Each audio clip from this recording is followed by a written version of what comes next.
हम अपने गुरुओं को याद करते हैं, सभी दिव्य शक्तियों को याद करते हैं, वो हमारा साथ दें हमें अंडरस्टैंड करने में। और जिन्होंने एनएलपी बनाई थी, जॉन गिंडर ने और रिच पेंडलर ने, उनको भी हम याद करते हैं और अपने गुरुओं का आशीर्वाद लेकर एनएलपी को बहुत गहराई से समझते हैं। तो सर, मेरा नाम कुलदीप अहलावत है और आज हम एनएलपी को बहुत ही अलग वे में हम समझेंगे, एक अलग तरीके से समझेंगे। और हमारे मित्र हैं सितेश सर, उनके साथ मैं ये डिस्कस कर रहा हूँ। तो एनएलपी का मतलब है sir neuro linguistic programming. Neuro का मतलब हो गया, जैसे एनएलपी की बहुत सारी अलग अलग डेफिनेशंस हैं, अलग अलग चीजें हैं।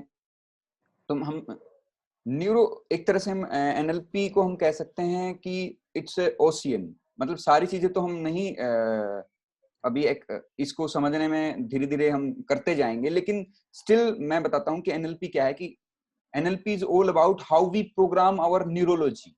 हम अपनी न्यूरोलॉजी और फिजियोलॉजी, न्यूरोलॉजी का मतलब ब्रेन और फिजियोलॉजी का मतलब बॉडी, उसको कैसे प्रोग्राम करें और मन चाहा रिजल्ट, चाहे आप जीवन के किसी भी एरिया को एम्पावर करना चाहते हो, चाहे आप हेल्थ को एम्पावर करना चाह रहे हो, वेल्थ को एम्पावर करना चाह रहे हो, या आप रिलेशनशिप्स को बेहतर करना चाह रहे हैं, अपनी कम्युनिकेशन को बेहतर करना चाह रहे हैं, अपनी प्रोडक्टिविटी को बढ़ाना चाह रहे हैं, जो भी आप लाइफ किसी भी इश्यू से ओवरकम करना चाह रहे हैं, या आप चाह रहे हैं कि मेरी प्रोडक्टिविटी बढ़े, या बहुत दिनों से आप कुछ करना चाह रहे थे, वो उसमें आपको हेल्प मिलेगी, आप किसी भी हैबिट को चेंज कर पाएंगे, किसी भी पैटर्न को ब्रेक कर पाएंगे। तो दैट इज एनएलपी।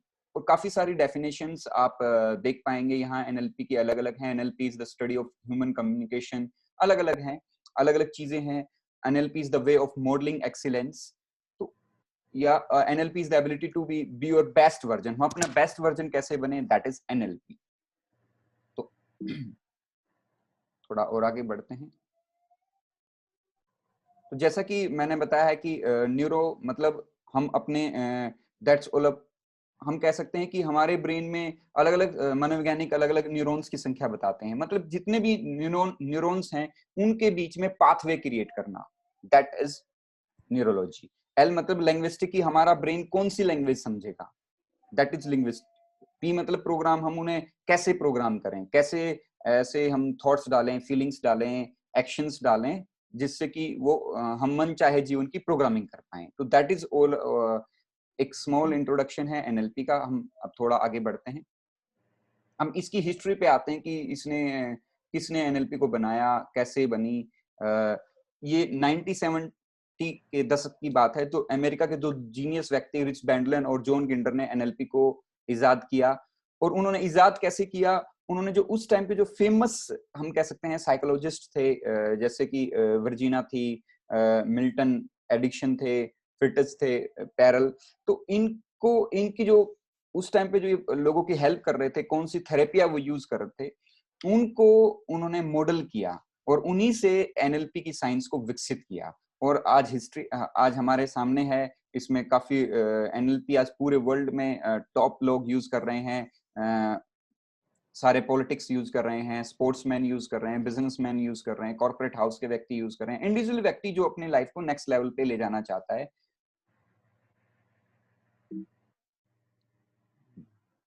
अब हम जैसा कि मैंने आपको बताया है जॉन गिंडर और रिच बेंडलर के बारे में, उन्होंने इस एनएलपी को मिक्स किया और उस मतलब ऐसी स्किल को उन्होंने डेवलप कर दिया जिससे हम किसी भी व्यक्ति की स्किल्स को अपने अंदर एक्वायर कर सकते हैं। तो that is the very nice contribution. These the we can say that these are the ये हमारे थेरेपिस्ट हैं, साइकोलॉजिस्ट हैं, जिनको मॉडल किया गया था। मिल्टन एडिक्शन है, वर्जीना है, फिट्स पैरल है। You can see that they are the most 1970 के दशक में ये काफी बहुत ही पॉपुलर ऐसे मनोवैज्ञानिक थे जो काफी रिजल्ट प्रोड्यूस कर रहे थे। अब हम इसकी एप्लीकेशन पे बात करते हैं कि इसको हम कहाँ कहाँ कैसे यूज कर सकते हैं। तो इसको हम सेल्फ डेवलपमेंट के एंगल से, हर एंगल से इसे यूज कर सकते हैं। अपने सबकॉन्शियस माइंड को प्रोग्राम कर सकते हैं इजीली, जो मन चाहे जीवन के लिए। या आप जैसे इसमें लिखा है कि सेल्फ डेवलपमेंट के लिए कहाँ कहाँ हम यूज कर सकते हैं, हमारे ब्रेन को अच्छे से समझने के लिए। देखिए, ब्रेन कि थोड़ा सा हम और गहराई में बात करें तो ब्रेन काम करता है न्यूरोप्लास्टिसिटी पे। हर एक हैबिट की, हर एक प्रोग्रामिंग की न्यूरोप्लास्टिसिटी क्रिएट होती है, ठीक है? तो वो कैसे होती है, कैसे ब्रेन फंक्शन करता है, कमिंग वीडियोस में हम समझेंगे और डायग्नोस कर पाएंगे अपने आप को कि कहाँ हम गलत हैं, कहाँ हम स्टक है। हमारा ब्रेन किसी न किसी लेवल पे जाके स्टक हो जाता है, या हम कोई अपना एक पॉजिटिव माइंड सेटअप इसे डेवलप कर सकते हैं, या किसी भी कोई भी मेमोरी है हमारी, पेनफुल मेमोरी है, ट्रॉमा है, या किसी भी चीज को हम ओवरकम कर सकते हैं, एक तरह से मैं ये कहना चाहूंगा। और lot of benefit we can already we have discussed. अब हम इसको थोड़ा सा आगे समझते हैं। बिजनेस के पॉइंट ऑफ व्यू से मैंने जैसे बताया कि बिजनेस में इसका बहुत बड़ा यूज है। बिजनेस में हम कैसे इसको यूज करेंगे, एक आउटकम को पूरा करने के लिए, एक बहुत सारी सक्सेसफुल स्ट्रेटजीज हम इसके थ्रू क्रिएट कर सकते हैं, रेपो बिल्ड करने के लिए, या टीम का कॉन्फिडेंस बढ़ाने के लिए। Lot of benefit we have NLP. अब थोड़ा सा एक जर्नल अलग पॉइंट ऑफ व्यू से इसको समझते हैं, देखते हैं। देखिए, जैसा कि आप देख पा रहे हैं, एनएलपी का हम यूज सेल्फ के लिए किस किस चीज में कर सकते हैं? पॉजिटिविटी के लिए, वेलनेस के लिए, फाइनेंस के लिए, हेल्थ के लिए, फैमिली रिलेशनशिप्स को इंप्रूव करने के लिए। जब हम अपने आप को ग्रो करते हैं, इसके बाद आता है हमारी फैमिली की भी हम मेंबर्स की हेल्प कर सकते हैं, हेल्थ हेल्थ हेल्थ के इश्यूज को लेकर, या उनके रिलेशनशिप को इश्यूज को लेकर, या कैरियर ग्रोथ में किसी के हम कर सकते हैं, गोल सेटिंग में हम हेल्प कर सकते हैं, या उसको एक बहुत ही पॉजिटिव वे में एम्पावर करने में उसको हम हेल्प कर सकते हैं। फिर हम बात करते हैं एक्सटेंडेड फैमिली, हेल्थ वेलनेस के, मतलब कोई भी डिस्प्यूट हो हमारे फैमिली मेंबर्स का या हमारे फ्रेंड्स का, कोलिग्स का, उनको हम बहुत इजी वे में उनको हम अप्रोच हेल्प कर सकते हैं, या हम अपने नेबर्स की हेल्प कर सकते हैं, सोसाइटी की हेल्प कर सकते हैं। तो इट मीन्स ये एक ऐसी साइकोलॉजी है आज के टाइम, हम कह सकते हैं कि जिससे हम किसी भी व्यक्ति को एम्पावर कर सकते हैं, उसको जो जो करंट के इश्यूज से वो गुजर रहा है, उनसे कैसे ओवरकम हो, तो एनएलपी से हम इजीली उसको सीख सकते हैं। अब हम बात करेंगे प्री एनएलपी की प्रीसपोजिशंस की।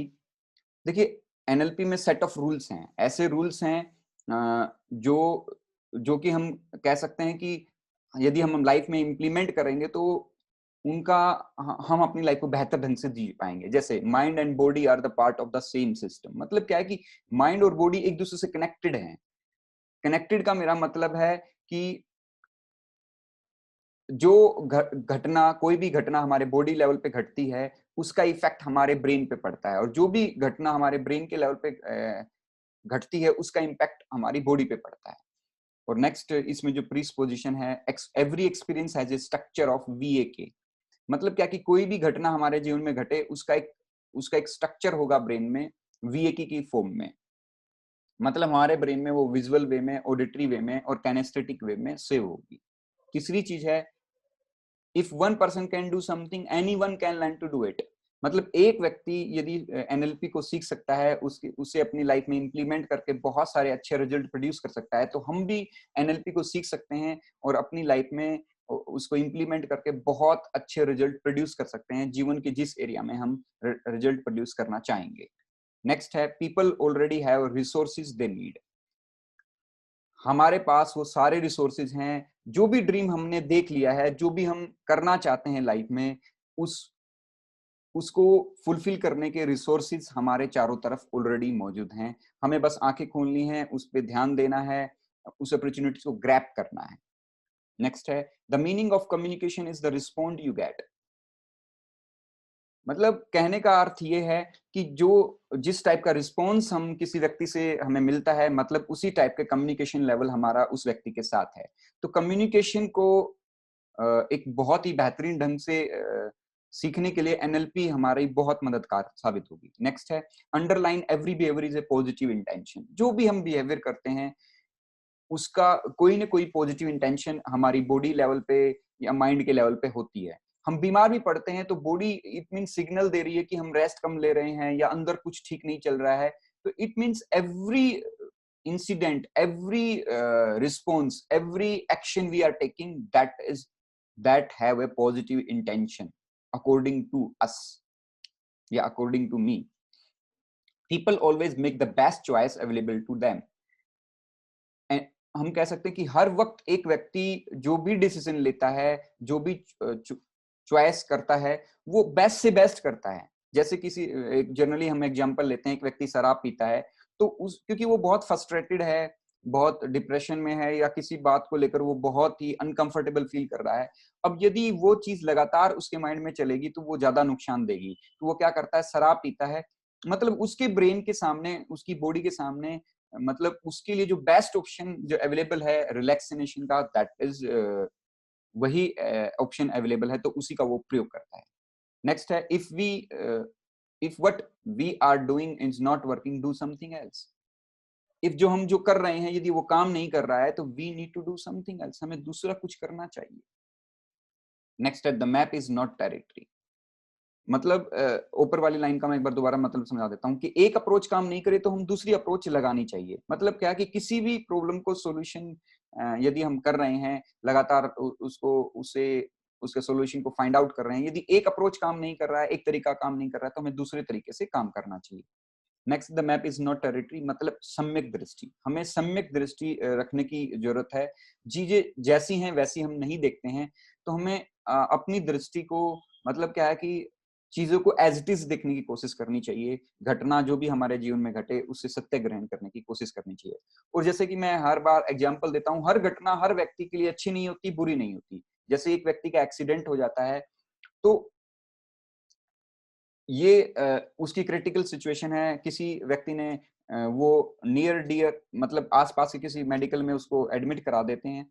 यदि वो मेडिकल सपोज करो नया है और वो डॉक्टर का फर्स्ट ऑपरेशन है, तो उसके लिए तो क्या है, वो गुड न्यूज है। और जो क्रिटिकल सिचुएशन है उस व्यक्ति के लिए, उसकी फैमिली मेंबर्स के लिए वो बैड न्यूज है। मतलब क्या है कि मैप इज नॉट टेरिटरी। कोई भी इवेंट घटती है तो उसका इम्पैक्ट व्यक्ति, पर्सन टू पर्सन डिपेंड करता है कि वो उसको कैसे लेगा। तो द थिंग इज दैट कि हमें उससे बस सत्य ग्रहण करने की कोशिश करनी चाहिए। आगे बढ़ते हैं। तो आज जो हम सीखेंगे वो टॉपिक लेंगे हम स्टेट का। कि देखिए, आज तक ह्यूमन माइंड ने जो भी इस पूरी पृथ्वी पे पाया है, वो केवल और केवल अपनी रिसोर्सफुल स्टेट के कारण पाया है। हर व्यक्ति कभी रिसोर्सफुल स्टेट में जाता है, कभी अनरिसोर्सफुल स्टेट में। तो हमारी स्टेट बनती कैसे है, या स्टेट क्या है? State is the total of thoughts, emotions and physical energy. ये हमारी फिजिकल एनर्जी हम कहें, या हमारी थॉट्स, इमोशन का मिक्सअप है, दैट इज स्टेट। या आम व्यक्ति इसको मूड कहता है। तो इसको यदि हम अपनी रिसोर्सफुल स्टेट में रहेंगे, तो जो भी हम लाइफ में गेट करना चाहते हैं, पाना चाहते हैं, हम अपनी पूरी नॉलेज को यूज कर पाएंगे, अपनी विजडम को यूज कर पाएंगे, सारी चीजों को यूज करके हम मन चाहा रिजल्ट प्रोड्यूस कर पाएंगे। तो अब हम समझते हैं कि स्टेट कैसे बनती है। देखिए, स्टेट हमारी, कह सकते हैं कि जो हम देखते हैं, सुनते हैं, फील करते हैं, या स्मेल करते हैं, टेस्ट करते हैं, उनसे कोई भी सूचना हमारे ब्रेन में पहुंचती है। हमारा ब्रेन क्या करता है, उसको डिलीट कर देता है, डिस्ट्रॉय करता है, जनरलाइज कर देता है, और फिर इंटरनल मूवी क्रिएट होती है। इंटरनल मूवी मतलब क्या है कि उस इंटरनल इंफॉर्मेशन के थ्रू ब्रेन एनालाइज करता है। वही हम कह सकते हैं वो मेमोरी, या वो हमारी जो स्क्रिप्ट ब्रेन में पहुंची है, उसके बेस पे ब्रेन हमारी स्टेट को क्रिएट करता है। ये तो स्टेट, और जो जैसी स्टेट आपके अंदर क्रिएट होती है, वैसा ही बिहेवियर हम करते हैं, और जैसा बिहेवियर हम करते हैं वैसे एक्शन लेते हैं, वैसा रिजल्ट हम प्रोड्यूस करते हैं।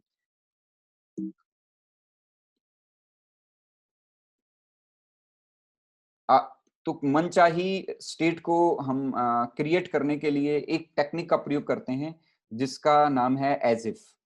इस इस टेक्निक में हम क्या करते हैं, एज इफ एक ऐसी टेक्निक है जिसका प्रयोग करके आप अपने ब्रेन को एम्पावर कर सकते हैं अच्छी चीजों के लिए। तो इसके 4 स्टेप रहेंगे। पहला स्टेप है posture, breathing, facial expression, inner voice.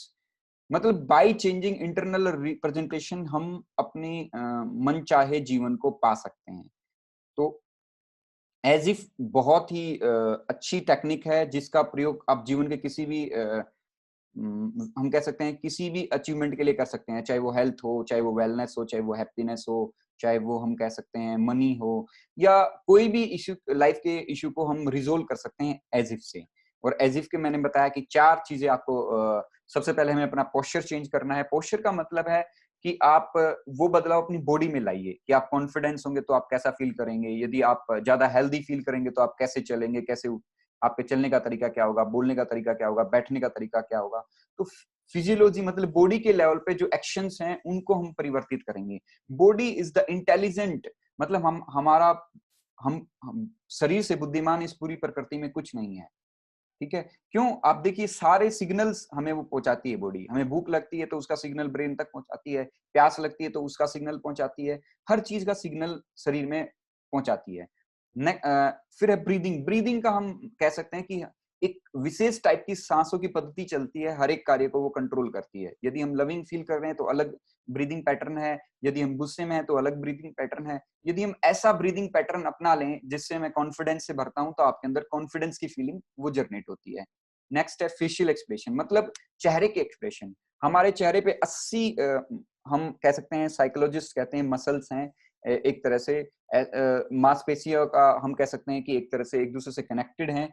जो हमारा फेशियल एक्सप्रेशन कहता है कि चेहरा किसी भी व्यक्ति का आईना होता है, वो सब कुछ बता देता है। तो यदि हम फेशियल एक्सप्रेशन क्रिएट करें कि आई एम कॉन्फिडेंस, तो आप कॉन्फिडेंस की फीलिंग को अपने अंदर फील करेंगे। नेक्स्ट है इनर वॉइस। इनर वॉइस मतलब अपना नाम लेके अपने अंदर वो आवाज पैदा करना, जैसे my name is Kuldeep, I am full of confidence. तो इस टाइप से इस टेक्निक को आप यूज करके अपने लाइफ को बेहतर बना सकते हैं।